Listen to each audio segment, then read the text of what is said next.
A very good morning to you. How are you doing? Welcome to Parenting Tuesday on Jam 316. We are live on Family TV and Family Radio 316 as well. Parenting, going back to school, that's what we are talking about today.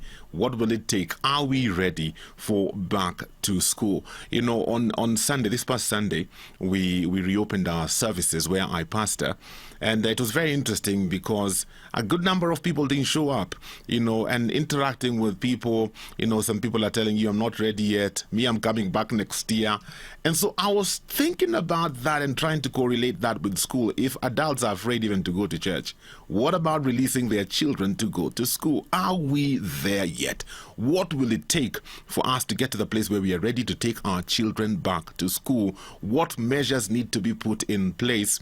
You know, kids were actually supposed to go back to school according to the recommendations that had been given. The date that had been proposed was yesterday, October the 5th. That didn't happen because the president came in and said, we need to ensure things are safe before we allow our children to go back to schools. I'm wondering how many would have reported yesterday had the plan gone on as had been scheduled. I just wonder. Well, today we are going to have that discussion, and I want to rope you in that discussion. Wazazi, let's have a conversation, because sometimes we keep quiet. We wait other people to decide for us what relates to our children and their education, yet we are the stakeholders where education of our children is concerned. So I want to rope you into this discussion as we talk about back to school. Are we there yet? I have two amazing guests that I will be introducing to you in the next short while, an education advocate and also a parent, and we are going to be hearing from them as we talk about this whole issue of going back to school. So welcome to Parenting Tuesday, and today it's back to school. Back to school, are we there yet?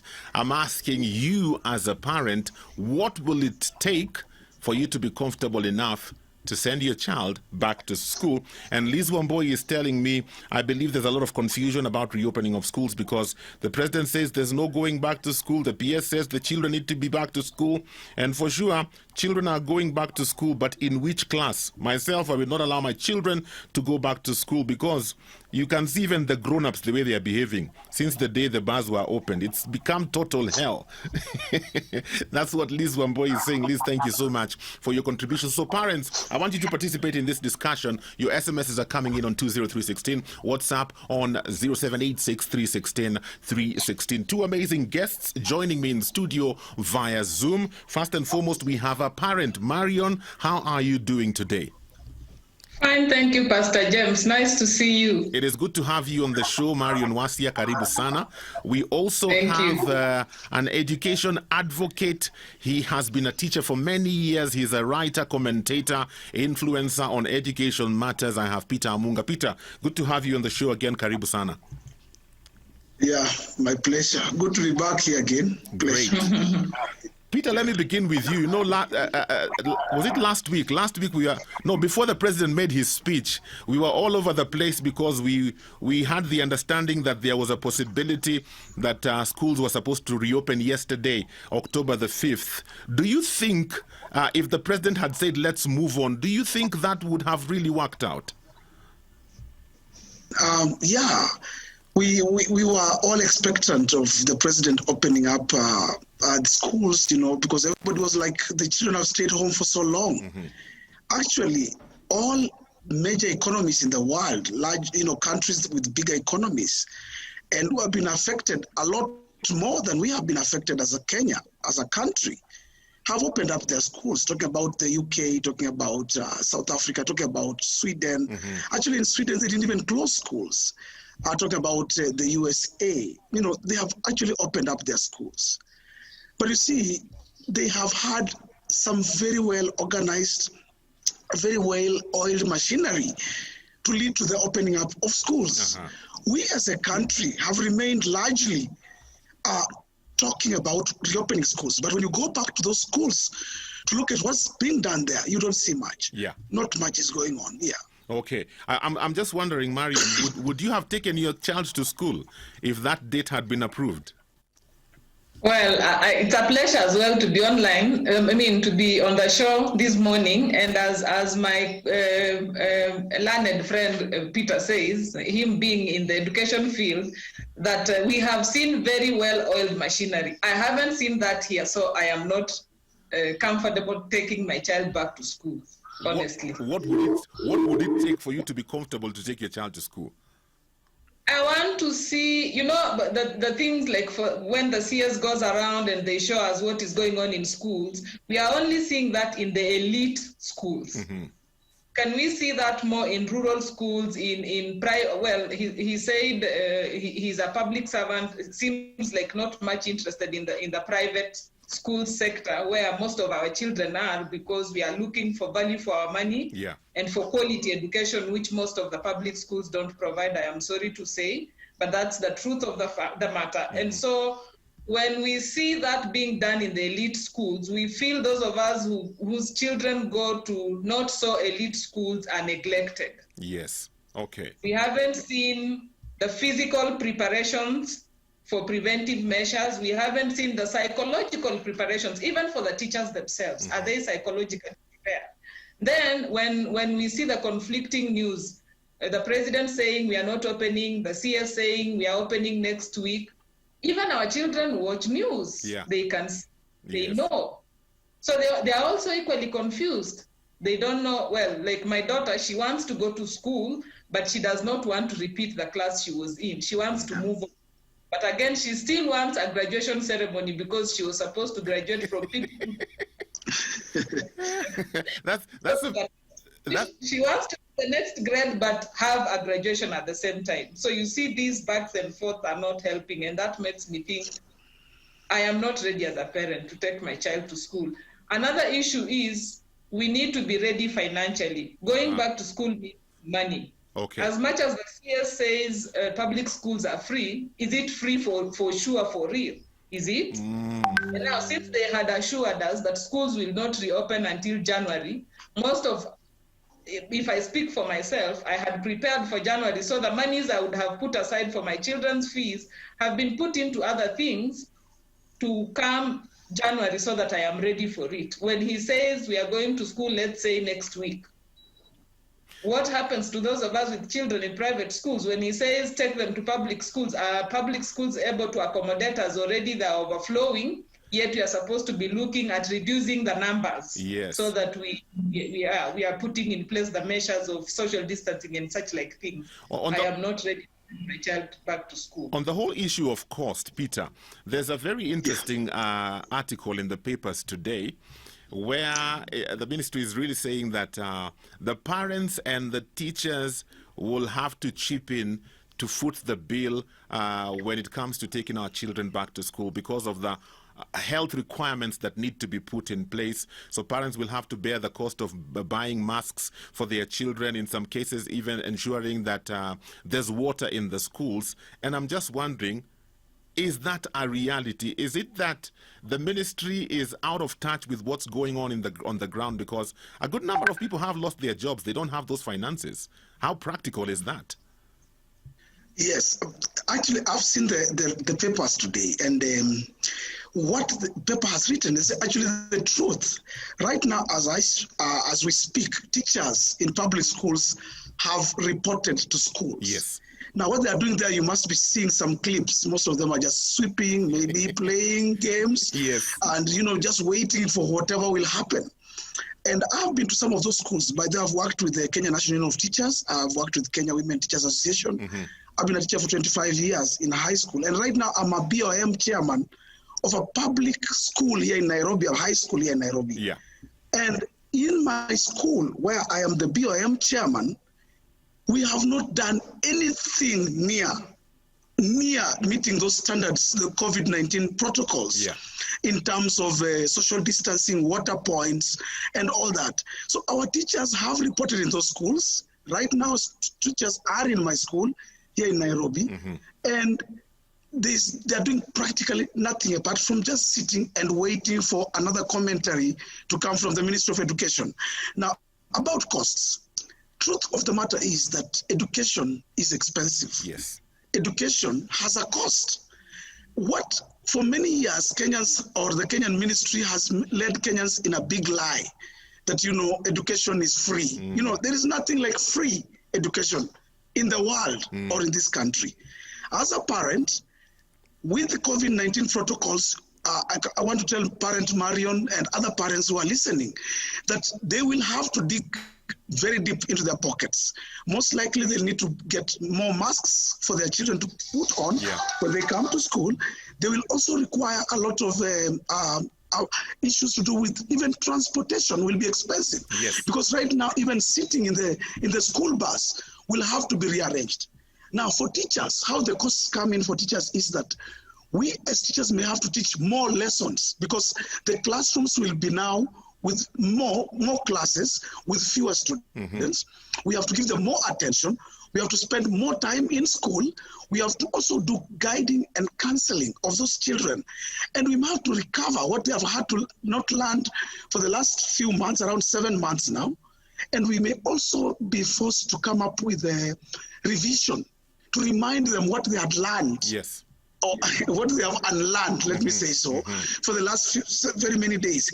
It is a cost to us as teachers. We may also have to go for retraining. We may have to read more. We may have to travel longer. We may have to use more money in our traveling. We may have to spend money as teachers also in protecting ourselves. You see, a teacher now becomes an essential service provider because we are meeting all these children. We don't know where they're coming from. And we have to ensure that these children, we are also safe, from COVID-19. Meaning we have to buy masks. We may also be forced to even buy PPEs. That's what I'm starting to think. Yes. And these things are not very cheap. They come with a lot of money. We need our own sanitizers as teachers in our classrooms. Ministry of Education will not provide. Now, that is the disconnect between Kenyan Ministry of Education and other countries. Kenyan Ministry of Education, and I've written in my blogs and I've written everywhere, is a ministry of fake news. A lot of fake news. Parent Marion, you will notice. Today they say this, tomorrow they say that, tomorrow they say that. So there's too much fake news coming from the Ministry of Education. As parents, learn to take with a pinch of salt whatever Magoha says and what comes from there. Wow. I'm just wondering and thinking, Marion, looking at this whole COVID-19 pandemic and looking at, let me look at two institutions. Let me look at the hospitals in the nation and let me look at the schools in the nation, because I think these are two very important institutions that the government needs to be heavily investing in, because the lives of the people are pegged on these institutions. When it comes to our hospitals, we were not prepared. We are still not prepared. Nikimungu tu tuna survive. When it comes to schools, I mean, there's a time I went back to my former primary school and I shed tears because the glory is lost. It seems like not even a coat of paint has been added to that school since I left that school. This is almost 30 years ago. So, Marion, I don't know what you think about how the government handles our schools and our hospitals and all these public institutions, considering as Wanainchi we pay taxes. It is sad. It is very sad. We dehumanize our society. We dehumanize our people. Because, as you say, you went to a school and you felt like weeping. Yes. That is what we feel. You go to schools, you go to places, and the other day in my old primary school in the village, we were fundraising to build a toilet. Oh my goodness. Because the public health officers had said the school should be closed because the school has no toilets. Children are going in the bush around the school. And that's a public school where we are saying our children have been safeguarded, and even the teachers. Do you want to tell me the teachers in that school feel safeguarded? That even if they have no place to relieve themselves, will they feel safeguarded to go and teach our children? Yeah. I am thinking about what Peter has said. Teachers in PPEs, teachers in masks. You can imagine people have been going for testing and giving fake contact addresses because of the fear of seeing the officials from the Ministry of Health coming in PPEs and looking like robots or ghosts or whatever. Yeah. So you can imagine a child going to school, a pre-primary child appearing in her old school and seeing her teacher looking like that. Can you imagine that trauma? Yeah. You know, some time back, my daughter was telling me that, Mommy, I want to go back to school because she does not understand why she's at home anymore. And so I decided to take her to school just to show her that the school is still there, but there are no people in school. It is not that we have refused her from going to school. It's the school that is not there. So I talked to her teacher, and the teacher was gracious enough to come.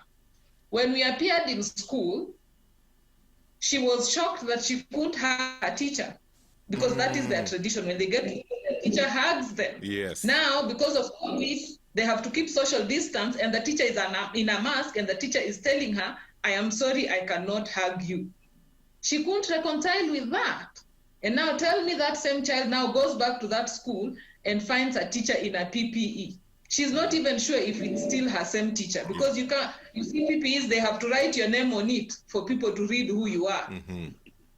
Has the government put in place such measures as to deal with that kind of trauma? Wow. Okay. We'll talk about the whole issue of, our children themselves prepared to go back to school with all these restrictions. And then Peter will also talk about the ratio of teachers and students in our schools. Are teachers really able to handle these children, with all these measures that need to be put in place? We are talking about going back to school. Are we ready? Are we there yet? The question this morning is to you, the parent. What would it take for you to be comfortable enough to allow your child to go back to school? SMS is 20316, WhatsApp 0786 316 316. We are talking about back to school, going back to school. Are we there yet? Wewe mzazi, what will it take for you to release your children to go back to school? SMS is coming in 20316, WhatsApp 0786 316 316. I have a comment here that says, good morning. Concerning today's topic, I am not ready to take my children to school this year. The CS for Education had declared this year is a lost year. Why rush to open schools without the proper preparations? Also, we need to prepare financially. No need at all, because the children will still go to the same class. And then I have another comment here from Sammy. This one, let me get it. Sammy is saying we are not ready for schools reopening. I don't think there's good leadership that has been given on this issue. That's what Sammy is saying. What about you as a parent? What is your take on the whole issue of going back to school? Are we there yet? What would it take for you to be ready and to be willing to release your children to go back to school? In studio this morning via Zoom, I have Marion, who's a parent, who's giving us her views, and also I have an education advocate, Peter Amunga, with us. Peter, back to you. There's the whole issue of the ratio of teachers to students in our public schools today, and I'm just wondering, will these teachers really be able to contain these children? I mean, children, even without all these restrictions, containing children in a normal class is a big time, is a full-time job. Now you have masks, now you have social distancing, now you have sanitizing and washing of hands. Is it really possible? And now we have no breaks, we have no drama, we have no games, we have no PE. Yes. Those are the new rules that we have been given as teachers. Children are not even allowed to go to the field to play. And that is even another difficult point. Now, yes, it's not even possible. Teachers are very few. In public schools, the shortage of teachers in public schools right now stands at 200,000 teachers. Wow. We need to recruit 200,000 teachers to meet the required standards by the World Health and the Education International. Wow. Now, the United Nations has very many times written even to the nation of Kenya, saying that it needs to recruit more teachers. Now, the last few weeks, the Ministry of Education advertised through TSC for teachers. A new, as I speak to you right now, those teachers have not been recruited. The interviews are supposed to start this week. They have not started. Yeah. Last week we were told there was a technical hitch somewhere. Now, what we can say is this. If really quality education is three things: quality teachers, quality environment. Environment, I mean sanitation, the desks, the seating arrangements, the classrooms, as Parent Marion was saying. Then quality tools. Tools are the blackboards or the whiteboards, the chalk, the textbooks, the exercise books, the pens. Now, what is happening in our country is all those three levels, the ones that I'm saying that lead to quality education, are missing. We don't have enough teachers. Kenya National Union of Teachers has been on record many times.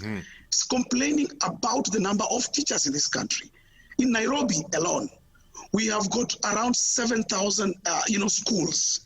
But the number of teachers in those schools, if you were to listen, you'll be very surprised. There are very few. Wow. I was discovering that in Nairobi alone, male teachers, male like me, Nairobi public schools, are around 70.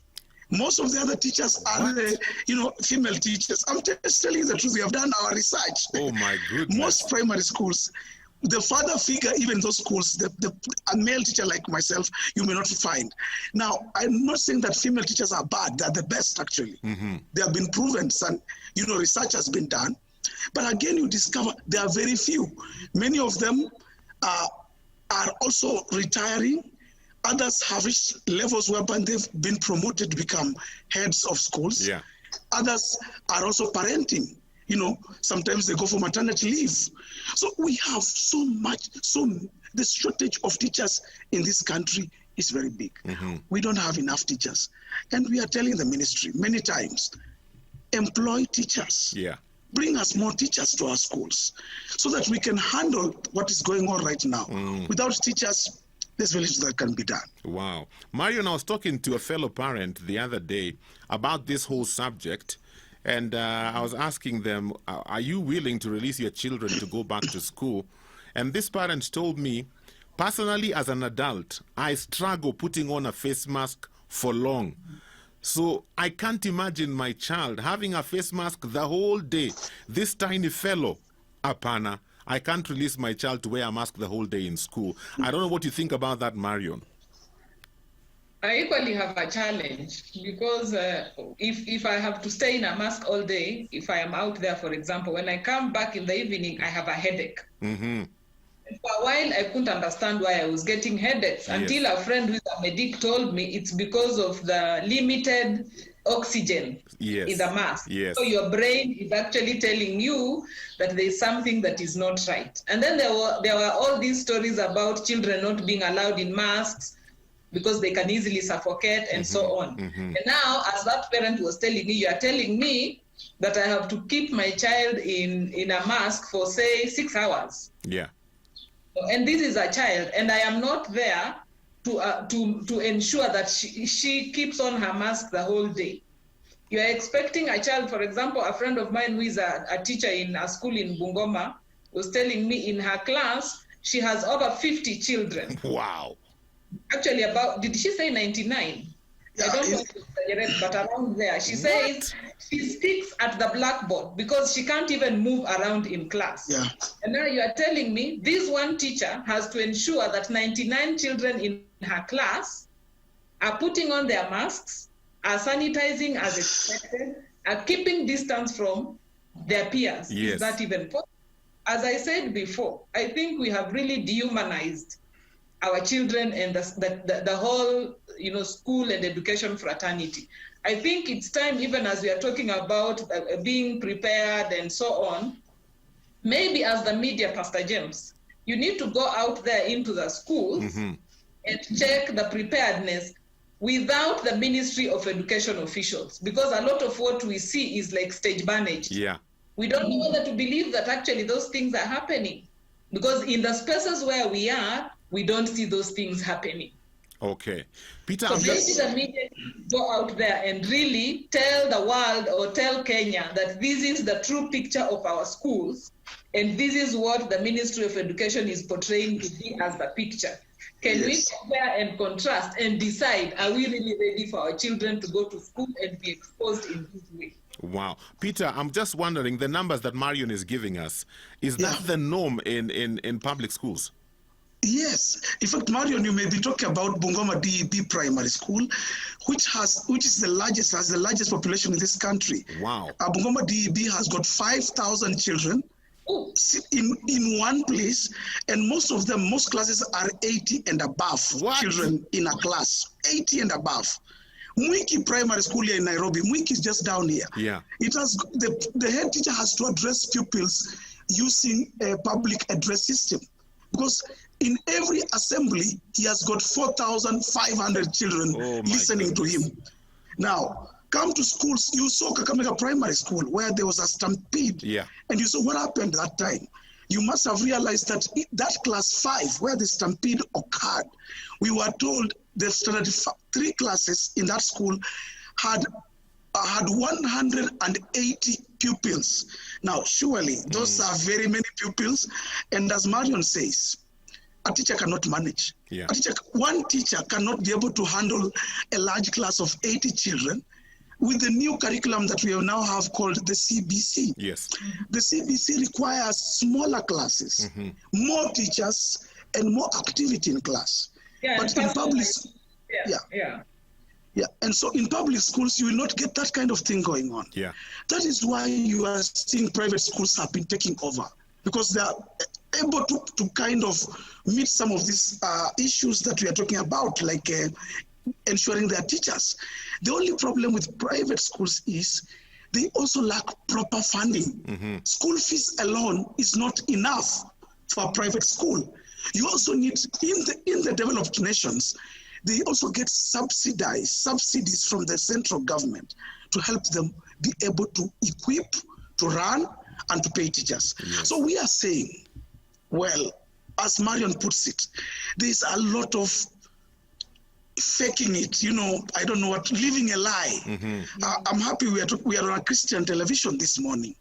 And what we can tell Kenyans is that when will we get out of this hypocrisy of living a lie as a country, that we can do this, we can educate our children, that we have schools, when we know in actual fact that most of those schools have actually broken down. Those 6 months that we have been away, as a BOM chair, I went to the school where I chair. We have not paid watchmen, security for 6 months. Oh my goodness. Workers, cleaners, cooks. So many of them have run away from our schools. They cannot continue staying there without pay. Yeah. BOM teachers, the teachers we pay as the BOM, we are not paying them for 6 months. So many of those things have been stolen. The perimeter fence around the school has been, looted. You go to the buildings, they are pathetic. You need to really fumigate them. You need to get people to wash them. We need to do so much. And some of the schools were also COVID-19 isolation centers. Yes. St. George's High School here in Nairobi, Lenana High School here in Nairobi, Pangani Girls. Moi Girls, Nairobi. Nobody has gone there to clean those schools. As I speak, I'm a unionist, I am a teacher, I'm a writer. I have teachers in those schools who are my friends. They are telling me nobody has even gone to those schools to fumigate them, to ensure they are now child-friendly. Yes. I want to tell you, most times, Pastor James, our Ministry of Education lives a lie. They want us to believe a lie. And that is where we go wrong as a country. Peter, do you think... Pastor James? Yes, Marion. To add on what Peter is saying about living a lie, I feel like we live a lie and we are in denial. Oh. Reason being, we want to be like everyone else. Because Uganda is opening their schools, suddenly we all want to open our schools. Because South Africa is opening their schools, suddenly we want to open our schools. Really, it can't be one size fits all. We need to accept our situation and work on it. We are not ready. We have challenges. The Ministry of Education should get out of the media, publicity, go back and do a soul search, admit that we have issues and this is our situation and this is what we need to do, and do it. Once they have finished doing it, then they can come and start telling us about we are ready to take our children to school, and we as parents, we can actually ascertain that those things have been done and we are ready to go to school. But when we come and say, I am watching news and the CS says we are ready for children to go back to school, and my own environment, I can tell that there is nothing that is happening. We live a lie. We are hypocrites. Wow. We need to come to the reality of our situation, and that is the truth about our situation. On that whole situation, Peter, do you think that as parents, we need to be more involved where education is concerned, and we need to make demands, because sometimes I feel like as parents, we are just waiting to be told what to do. You know, like now on this whole issue of back to school, I feel like we are just waiting for the ministry to say either this or that, and then we comply. Do you feel as parents we need to be more involved and actually demand for proper services where our children's education is concerned? And can that bring about change? I think you've really hit it the nail on the head, because that is actually the whole key thing. Parents in Kenya are very much aloof. They'll want to see the minister or the government, Serikali's idea. You know that mentality of Serikali's idea? Yeah. That mentality of Serikali's idea must get out of us as Kenyans. We must reach a place as Kenyans where we demand for accountability, we participate, we be part of and parcel of what's going on in our schools. That is what some time back our parents used to do. When I was in school, my parent was very much involved. Many of our parents and some of the cultures that some of us are born in, a child is born and he becomes a child of the community. He's not a child belonging to any parent. And so it becomes that the community will educate the child, will do everything. Yeah. Our children lack proper parenting. Many of us have become too busy with, looking for money. We are busy running up and down. And Marion, we need to have stronger parent-teachers associations in our schools, whereby you parents like Marion can now get involved in the day-to-day running of a school. Don't leave it for Magoha alone. Magoha sits in some office in Jogo House and may not really know what's happening down there. But if we had strong parents-teachers associations in our schools, they are the ones that will advise the minister that we are not ready. They'll ask the minister, where are the laptops that your ministry promised our children in Standard 1? Where is the free education funds? I want to say this, on national television, that money called capitation that goes to every child in this country has not hit school accounts since February this year. Not even a shilling has gone to school.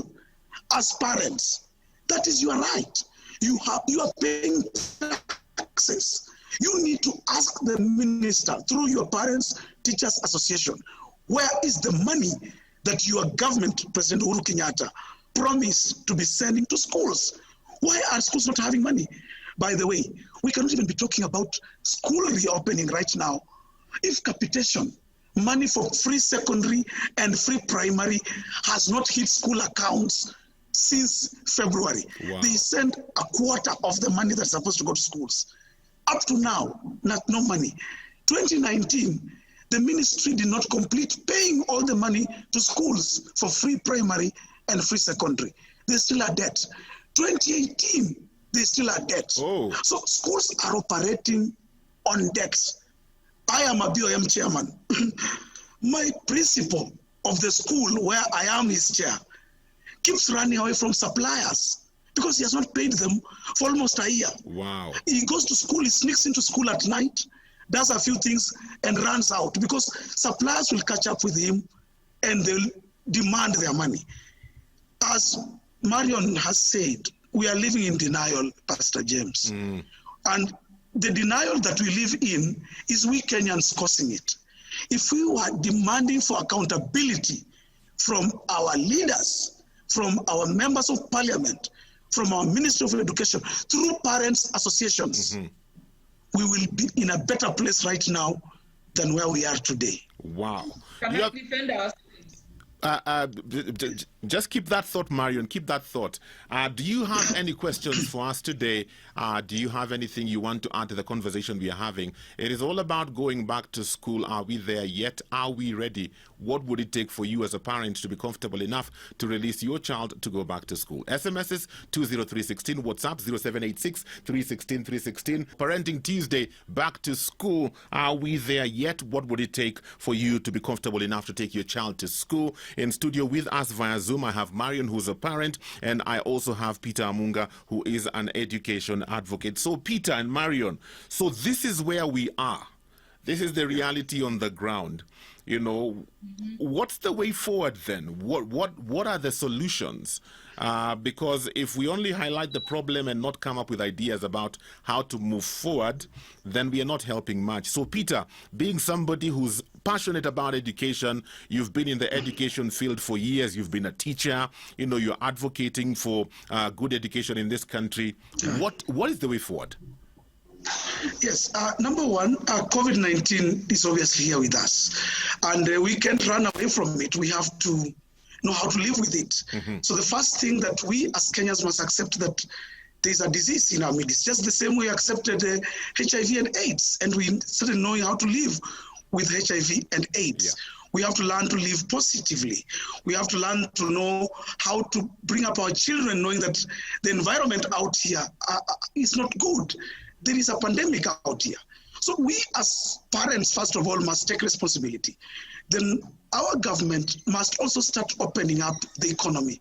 You see, you cannot talk about opening schools when you've not opened up, when we still have curfews, when we still have issues to do with, when they're still reading data of people who are dying of COVID-19. We must know how to balance that.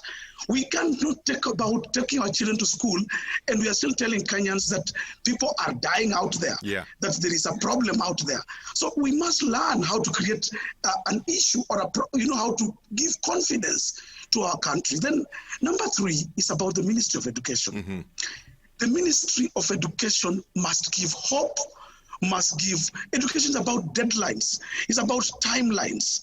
People want to graduate, like Marion said, her daughter wants to graduate in her ECD class. Those are timelines. As a ministry and a minister of education, you must be a leader who is able to give the people you are leading proper deadlines, proper timelines, and prepare them. You must know how to talk. You don't just talk carelessly. The problem we have at the Ministry of Education, there's a lot of talk that is not encouraging. I think that a Minister of Education needs to be like a pastor, like you, Pastor James. He needs to be a person who can give hope, who can encourage, who can go out there and give people a way forward. It needs to be a shepherd. Then number four, we need to think about quality education. Quality education is quality teachers, is quality environment, is quality tools. And our country needs to stop living a lie. We need to bring stakeholders, real stakeholders, not pick a few people who have got vested interests and bring them somewhere and they come there and do politics and you say that those are stakeholders. No, stakeholders are parents and their children, the learners. Let me say this. Learners have a voice. As a country, also need to give those learners a voice. University students and people who can talk and think. We can't decide for them everything.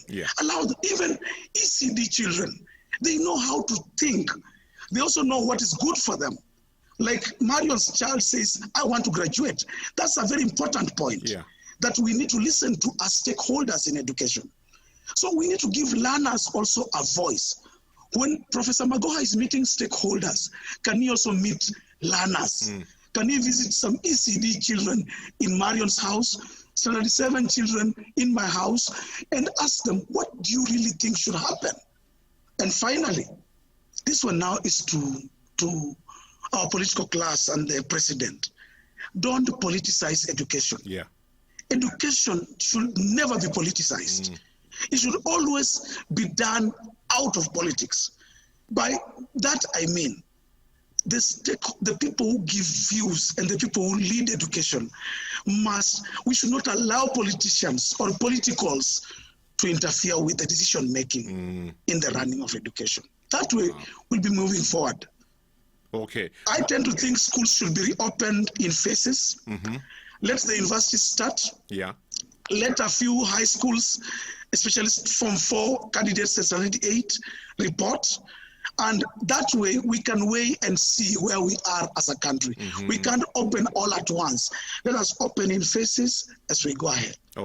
Marion, way forward as a parent, what do you think is your responsibility? What are some key issues that have come up during this COVID-19 season?